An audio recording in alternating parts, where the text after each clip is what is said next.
नमस्कार साथियों, कैसे हैं आप सब। अध्ययन कैसा चल रहा है इस विषय में अवश्य बताइएगा। आज हम चर्चा कर रहे हैं उपनिषद के ऊपर। उपनिषद जो ग्रंथ है वैदिक साहित्य का अंतिम भाग जिसे माना जाता है, वेदांत के नाम से भी जिसे जाना जाता है, वो उपनिषद ग्रंथ हैं। उपनिषद में आपको पता है जैसे वेद स्तुतिप्रक ग्रंथ हैं, ब्राह्मण ग्रंथ हैं, वो विधि से संबंधित यानी यज्ञ से संबंधित ग्रंथ हैं, आरण्यक प्राण विद्या से संबंधित ग्रंथ हैं। वैसे ही उपनिषदों का मुख्य प्रतिपाद्य विषय जो है वो ब्रह्म विद्या है, यानी ब्रह्म प्राप्ति के लिए जो दार्शनिक और आध्यात्मिक तत्वों की व्याख्या की गई है, जीव जगत ईश्वर माया इन सभी की, वो उपनिषद ग्रंथों के अंदर संकलित है।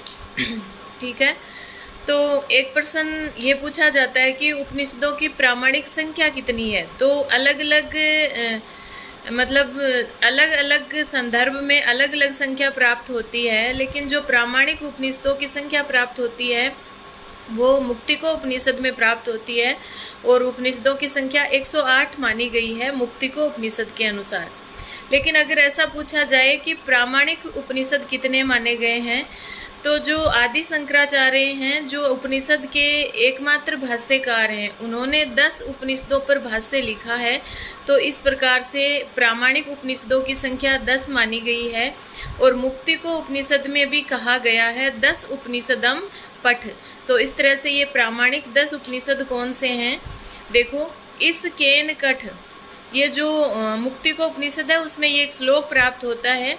इस केन कठ प्रश्न मुंड मांडुक्य तितिरी, इस केन कठ प्रश्न मुंड मांडुक्य तितिरी, एत्रेयम छांदोग्यम च बृहदारण्यकम तथा। तो इस प्रकार से जो प्रामाणिक 10 उपनिषद माने गए हैं वो कौन कौन से, ईशावास्य उपनिषद, केनोपनिषद, कठोपनिषद, प्रश्नोपनिषद, मुंडको उपनिषद, मांडुक्य उपनिषद, और इस केन कठ प्रश्न मुंड मांडू के तैत्तिरीय उपनिषद, कृष्ण यजुर्वेद का तितिरी जिसे तैत्तिरीय उपनिषद कहते हैं, और ऐत्रेय उपनिषद जो ऋग्वेद का है, छांदोग्य उपनिषद जो सामवेद का है, और बृहदारण्यक उपनिषद जो शुक्ल यजुर्वेद से संबंधित है। और इन सभी उपनिषदों के बारे में आपको ये भी पता होने चाहिए कि ये जो प्रामाणिक उपनिषद है वो किस किस वेद से संबंधित है। तो ये प्रामाणिक उपनिषद किस वेद से संबंधित है ये मैं आपको कल बताऊंगी।